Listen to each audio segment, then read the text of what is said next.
Hello, true believers. Welcome to my channel, Mr. Miracle Comics. My name is Dave, and today I have 5 more undervalued comic books for us to take a look at. So my apologies for posting this video a day late. Something happened to the video that I recorded yesterday. It got corrupted, and it was just totally unwatchable by the time, and I didn't have time to refilm it. So we'll post this one a day later. Next week I'll be back on my regular Wednesday schedule. All right. So, still looking at all the fallout in the spec game from San Diego Comic Con and D23. We've seen big price jumps in the She-Hulk, in Werewolf by Night 32 because of the Moon Knight announcements. Speculation around the Black Panther 2 movie. There's all kinds of stuff. Now, we want to get ahead of the game, and so I've been watching for you. And recently, they announced that they cast Haley Steinfeld as Kate Bishop, right? Hawkeye's daughter, who eventually becomes Hawkeye in the Young Avengers.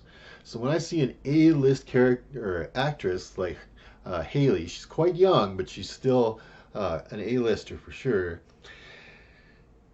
They have to pay her some serious money to get into that role. They're not just going to tap her for a little role in a streaming show. They're going to bring her big screen. Guaranteed. She's a movie star. She's not a TV star. She'll do the streaming because she's an actress and a professional, and Disney's probably paying her a huge bucket load of money to do it. But if they're paying her that kind of money, that's because they're not just going to let her on the streaming service. They're going to bring her out, right? They're going to put her on IMAX. And that tells me that the Young Avengers, like, that just adds that much to the rumors that have been happening. Once I see an actor cast in one of those major roles, and it's a major actor, like if it was someone that nobody really heard of or nothing, it was just in the streaming show, I'd be like, maybe. But she's pretty famous, man. She's been a principal actor in these movies since she was quite young. I think Young Avengers #1 is a good buy. I have a copy myself. I wasn't able to find it in my collection before filming this video. We'll pull it out and talk about it another day. But if you guys have any interest in that book, I'm not sure what prices are going for right now. But Young Avengers, like when they cast her, it seems to me like Young Avengers is like going to be a go. Anyways, that's just some speculation based on rumors, and there's nothing confirmation there about any kind of Young Avengers. It's just my undervalued senses tingling when I start seeing stuff like that, right? Let's get on to today's 5 books. So we all know that there is a G.I. Joe movie coming in next summer, the summer of 2020. The movie's been filmed. I'm sure that it's in post-production right now, and I'm sure the editor is taking all the jumbled scenes that the director filmed, and he's actually, putting them together into a nice coherent film so that he can make the director look really good, and it'll be awesome. I'm just kidding. Anyway, I did spec on this book earlier, and I'm just going to bring it back up, okay? And the book that I'm going to bring up, it's from 1984, Bronze Age, and it is G.I. Joe #26. And this book has the origin of Snake Eyes in it. Snake Eyes and Storm Shadow, I believe. It also has the first appearance of the Soft Master, first appearance of the Hard Master. I spec'd on this book back in on my February 27th spec video. So that was about 8 months ago. Back then you could find this book in the $2 to $3 range. There are 2 printings of it. Let me just mention that, right? We're talking about a first printing here. Second printing will have that black Spider-Man in the field. First printing will have the just the barcode. There is a big price difference in the first to second printing, so we want to get our first printings, right? It's an origin story again, so I expect to see this book. I looked on eBay today to see what the average kind of selling price was, what people were trying to sell it for, and who was getting what. Mid-grade, this first print book is still going in the $5 to $10 range if you want to buy a mid-grade. If you want to buy a very fine near mint copy, you're looking more to the $25 to $30 range, which I still think is a deal. Like I said, back in February, you could find very fine near mint copies of this book for less than $5. So it's already seeing a big price increase, right? It's going to start to show up on people's lists as a hot book. It's worth, I think, picking up. Once that first trailer drops, you're going to see all these G.I. Joe appearances starting to rise again. G.I. Joe number 1, G.I. Joe 21, number 26, number 27. These books should all see a rise because they are centered, most of the stories are all centered around Snake Eyes and Storm Shadow, with their first appearances, Snake Eyes in number 1 and Storm Shadow in 21. Awesome. So G.I. Joe number 26 from 1984. Look for it for a movie spec for next summer. All right, so next on my list, it is, change my little cue card, from 1986, and it is The Avengers, number 263. Now, this book is spec'd on because, if you can take a look here in the corner, it begins here, X-Factor. So, first cameo appearance of X-Factor. First full team appearance of X-Factor is still X-Factor 1. However, this book is their very first one. It came out ahead of X-Factor 1. 9.8 slab copies of this book are selling for around the $100 mark. Right? I saw a few listings for it in that price range. Very fine near mint copies raw are $1 to $5. So we've heard a lot of talk about the X-Men coming into the MCU. Fantastic. Everybody wants to see the X-Men in the MCU. However, on the Marvel side, there's been a lot of talk of they don't like the X-Men name. They think that the X-Men have been played out. They think that it's not gender friendly enough, right? The X-Men. They're going to change the name. And they're going to, who knows how they're going to bring that team in, whether they're going to bring in the team from Giant Size X-Men 1, or whether they're going to bring in the original team. They may very well bring them in calling it X-Factor. I mean, what else are you going to call it? X-Force? New Mutants? No, right? So X-Factor is a good call. If you can get this, you come across this book. It's got the Submariner crossover on the cover there. Everybody swimming. For $1 or $2, even $5 if it's like absolutely pristine. I think that's, pretty good deal. I got this one a while back. It was part of an auction win that I got, so I think I paid 12 cents for it. Not an auction on eBay, like an actual auction with the guy with the gavel and stuff. And it was a big box of comics that I bought. Anyways, from 1986, it is The Avengers, number 263. First appearance of the X-Factor. Awesome. All right, let's do a DC book. So I've had a hard time getting DC specs, right? A lot of the DC stuff has just dried up and blown away. They didn't go to San Diego Comic-Con. Of course, they were not even invited to D23. That's completely, that's Disney's own con. They put out Shazam. We know they're going to do another Wonder Woman and the New Gods, right? Which is going to be an interesting one. So let's spec around the New Gods, right? That's kind of going to be their equivalent of the Eternals. Not quite in the same way, but we'll see. They're both Kirby properties, of course. So I'm actually going to spec. It is from 1971, and it is Orion of the New Gods, number 2.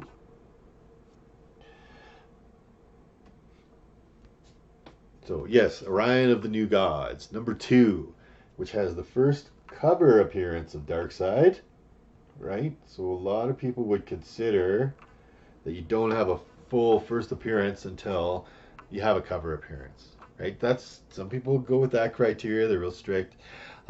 This also has first appearances of a couple of big shots with Darkseid.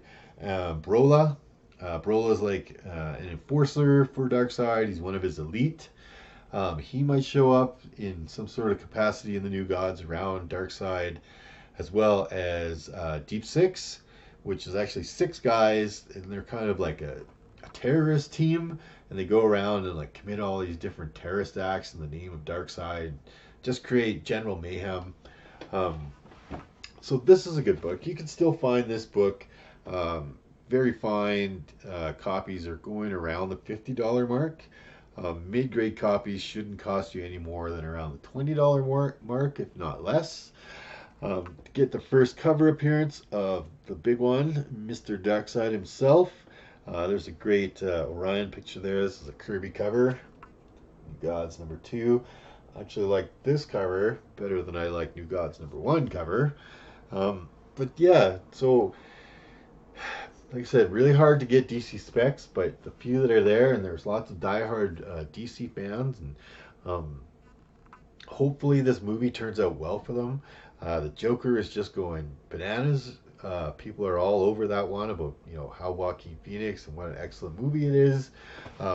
Hopefully the producers over at Warner Brothers will kind of be like, oh right, or the all right, let's do something a little more different, right? When we're putting out different movies, when we're trying to put out Marvel clone movies, they're failing. When we're putting out these different style movies, they're doing well. When we put out the first superhero woman movie, Wonder Woman, it did well. When we put out this weird character that lived underwater, it did well. When we take a different take on the Joker, it's going to do well, right? And it didn't cost that much money to make this kind of movie. I mean, Aquaman and stuff did. So hopefully they'll take a lesson there and be like, we don't want to try and clone Marvel. We want to do our own thing. We want to trust our directors to do our own thing, to do the thing that we want them to do. Trust our people, and we'll actually put out some good movies that'll make us some money that will be very, very separated away from Marvel. Because not everybody likes Marvel movies. Maybe, I'd like to see some different movies. We had 21 movies of the Marvel formula. Let's see a few different takes on how superhero movies can go. That's why I like Logan so much. That's why people like Deadpool so much, right? It's different when it's rated R, when it's based around a comedy, when it's like so dark and terrible like Logan, right? Different. Anyway, New Gods #2 from 1971. Look to pay $20 to $50 depending on what grade you'd like. Awesome. So this is a spec book. We're back on the Marvel side. It is nothing to do with any movies. All right, this one is strictly a comic collector spec book. It's a great book to pick, in my opinion, and it is. Let me just flip my tiny cue card. Amazing Spider-Man #172 from 1977. First appearance of the Rocket Racer. Yeah, so Rocket Racer, I mean, he's not, everybody thinks, oh, who the Rocket Racer is, and blah, blah, blah, but he's made over 50 appearances in Marvel Comics. He's not a completely unknown character, and again, this book is a first appearance right in one of the most collectible eras of Amazing Spider-Man that you can get. Amazing Spider-Man is the most collected book in the world, followed next by Batman. And this book is a first appearance that you can get at a regular issue price all the time. Now, I don't expect Rocket Racer to show up in any kind of Marvel property. I mean, if it did, that'd be weird, but I'd actually, I'd watch that. Maybe he'll be a villain or something in a cameo streaming. They've been announcing that there's lots more streaming stuff, announcements to come. So spec away here. Anyway, this book, like I said, is strictly for collecting. You should have it in your collection. Rocket Racer, great Bronze Age Spider-Man villain. Spider-Man villains have always been a little more campy. This book, I think, is severely undervalued. You can get this book in near mint for $5 to $10. Maybe like if you slabbed and whatever, you're gonna pay just over $100 for it. Yeah, I think it's a shame that this book has gone so unnoticed, and that Rocket Racer is relic down to the C characters, because he really is a great character, and especially for fighting Spider-Man, right? He gives the Spider-Man a run for his money, but he's not so overpowered that we know that Spider-Man isn't going to win at some point. He's just got to figure out how. Anyways, that's my spec book for the collector out there, and it is The Amazing Spider-Man number 172 from 1977. Look to pay somewhere in the $5 to $10 range for a very fine near mint copy of this book, raw. So the next book on our list, it's a DC book, and like I said, I've had a bit of trouble specking on DC. But one of the upcoming DC movies that we know is going to be a go for sure. They've got a great director following it in James Gunn, and that's Suicide Squad 2. And we know what he did for Guardians of the Galaxy, taking all these kind of offbeat characters and making them into a cohesive team with a lot of laughs, and it worked really, really well as an action comedy. Seems like that's where they're going with Suicide Squad 2. They're going to try and mimic that kind of deal. I believe James can do with just about anybody that's on there. Tiki Wakanda got cast into it. You know, Tiki is a comedian by trade, and he's also a director. But what? Like, I was kind of a little bit weirded out by that, but obviously they're taking some sort of comedic angle to Suicide Squad 2. Just looking at some of the casting that's been going on. So they are going to have a character in there called King Shark. And his first appearance is here in Superboy number 0 from 1994. All right. So to go along with Superboy 0, of course, is Superboy number 9. Right. This is his first full appearance. This is King Shark's cameo appearance. Both these books I think are undervalued, right? Like, the Suicide Squad 1 was a hit, but everybody panned it.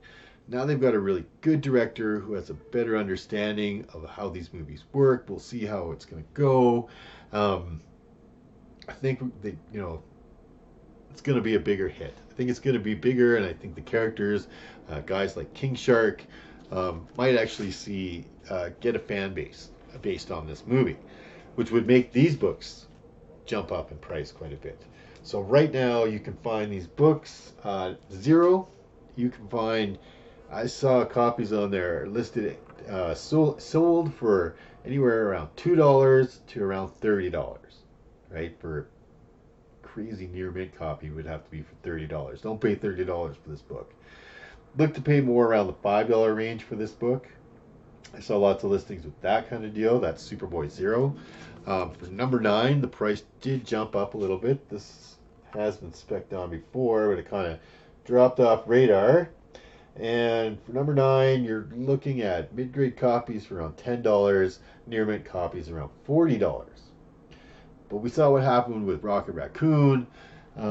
His Incredible Hulk first appearance was worth diddly until the Guardians of the Galaxy movie. So if Suicide Squad 2 is a big hit and King Shark gets a following, I thought that they should have used him in the first one. I was kind of disappointed that they used Killer Croc instead. Excuse me. Whew. Anyway, this book could definitely see a big rise, especially when we see the first trailer with King Shark in it, and it looks good, and things look funny, or things look like the Suicide Squad could really take off. I believe the original idea for the first Suicide Squad was to make it more comedic, and of course Warner Brothers executives got their fingers in there and were like, no, we want a serious one, and fired the director who originally had it planned. Who knows what that movie could have been like. The serious one was a bit weird. I mean, why would they send the Suicide Squad against such an overpowered character? Like, they're not going to win. Anyway, Suicide Squad 2, I have high hopes. And I think King Shark is a good character for them to have cast into the movie, be putting into their script. He was a member of the Suicide Squad, so it fits very nicely. And this book is Superboy 0 and Superboy 9. First appearance, first cameo, and first full appearance of King Shark. Look to pay 10 to 40, 2 to 10. All right. That's been our 5 books this week. Thank you for listening to me ramble on about all of this stuff. And I hope you have a great week. Just reminding you, Wednesdays are new comic book day, but every day is old comic book day. I'll see you guys next video. Take care.